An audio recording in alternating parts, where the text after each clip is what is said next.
नमस्कार दोस्तों, स्वागत है आपका हमारे इस चैनल मेधा बोध में। दोस्तों, आज के इस वीडियो में हम भारतीय संविधान से जुड़े टॉप 10 क्वेश्चन जानने वाले हैं, जो कि प्रतियोगी परीक्षाओं के लिए बेहद खास होने वाला है। तो चलिए बिना देर किए हुए वीडियो को शुरू करते हैं और देखते हैं आज का पहला सवाल। आज का पहला सवाल है, निम्न में से एक कौन सा केंद्र शासित प्रदेश नहीं है? तो दिए गए 4 ऑप्शन में से आपको बताना है कौन सा ऑप्शन जो है केंद्र शासित प्रदेश के अंतर्गत नहीं आता है।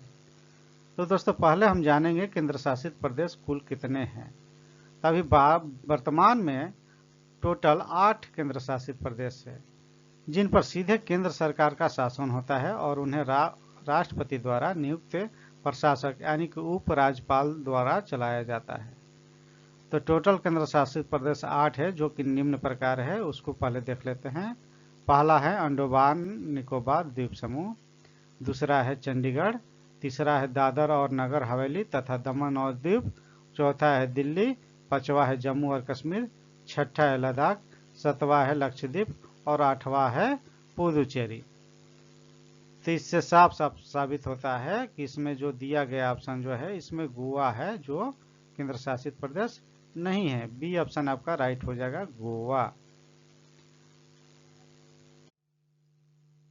आज का अगला सवाल है, भारतीय संविधान में कुल कितनी अनुसूचियां हैं? इसका जवाब क्या होगा, आइए देखते हैं। तभी वर्तमान में देखा जाए तो टोटल 12 अनुसूचियां हैं। कितना? टोटल 12, यानी कि ऑप्शन डी आपका सही हो जाएगा। लेकिन शुरुआती दौर में कुल 8 अनुसूचियां ही थी। बाद में संशोधन के द्वारा इसमें 4 अनुसूचियां और जोड़ दी गई, तो अभी वर्तमान में 12 इसका सही जवाब हो जाएगा, 12। अगला क्वेश्चन है, भारतीय संविधान सभा का गठन कब हुआ था? तो भारतीय संविधान सभा का गठन 6 दिसंबर 1946 ईस्वी को हुआ था, इसलिए बी ऑप्शन आपका सही हो जाएगा।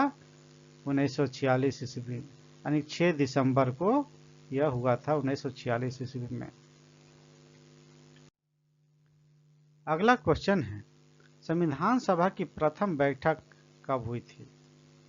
तो संविधान सभा की पहली बैठक यानी प्रथम बैठक 9 दिसंबर 1946 को नई दिल्ली के संविधान कक्ष में, जो कि अभी वर्तमान में संसद भवन का केंद्रीय कक्ष है, जिसमें डॉक्टर सच्चिदानंद सिन्हा ने अस्थायी अध्यक्ष के रूप में कार्यभार संभाला था। इसका सही जवाब हो जाएगा ऑप्शन ए, 9 दिसंबर 1946। आगे बढ़ते हैं। अगला क्वेश्चन है, निम्नलिखित में से कौन संविधान सभा के अस्थायी अध्यक्ष थे? जैसा कि आप इसके पहले वाला क्वेश्चन में देख चुके हैं, संविधान सभा के अस्थायी अध्यक्ष डॉक्टर सच्चिदानंद सिन्हा थे। ऑप्शन सी आपका राइट आंसर हो जाएगा, डॉक्टर सच्चिदानंद सिन्हा।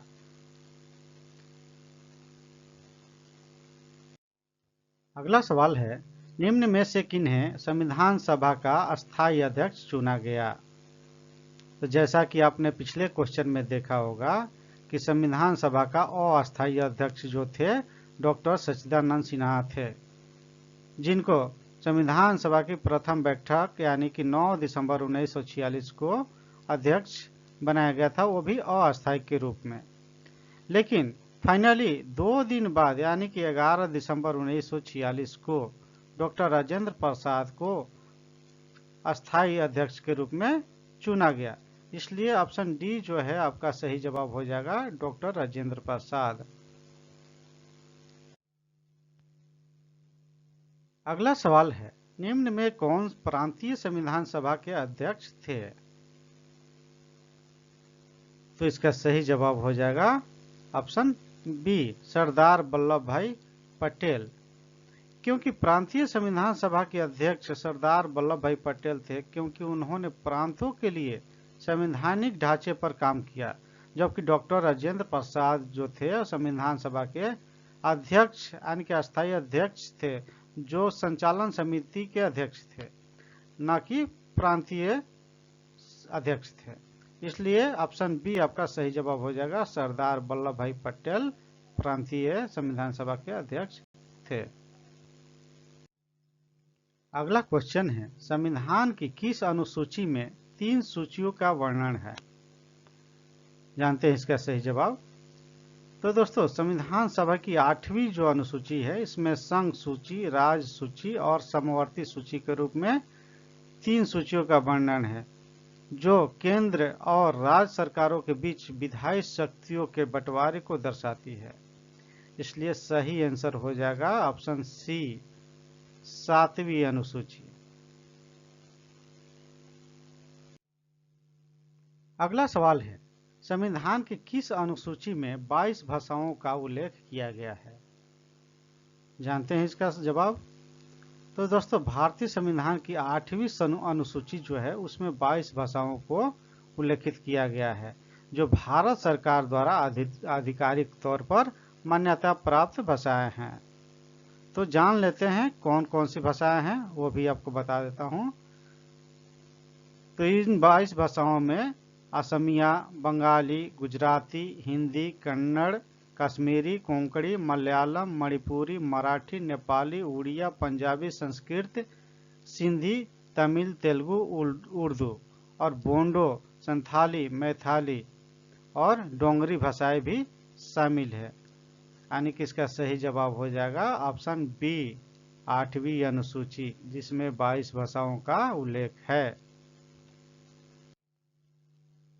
आज का अंतिम सवाल है, संविधान की 11वीं अनुसूची निम्न में से किससे संबंधित है? तो चलिए जानते हैं इसका जवाब। तो दोस्तों, संविधान की 11वीं अनुसूची जो है, पंचायती राज संस्थाओं यानी कि ग्राम पंचायतों की शक्तियां, अधिकारों और जिम्मेवारियों से संबंधित है, जिसे 1992 में 73वें संविधान संशोधन द्वारा जोड़ा गया था और इन्हें ग्रामीण विकास, गरीबी उन्मूलन, शिक्षा, स्वास्थ्य, सड़कें और पेयजल जैसे बहुत सारे सुविधाओं को शामिल किया गया था। इसलिए इसका सही जवाब हो जाएगा ऑप्शन सी, यानी कि पंचायती राज व्यवस्था। तो दोस्तों, मेरे द्वारा दी गई जानकारी यदि आपको पसंद आई हो तो वीडियो को लाइक करें, शेयर करें तथा चैनल को सब्सक्राइब करना ना भूलें। धन्यवाद।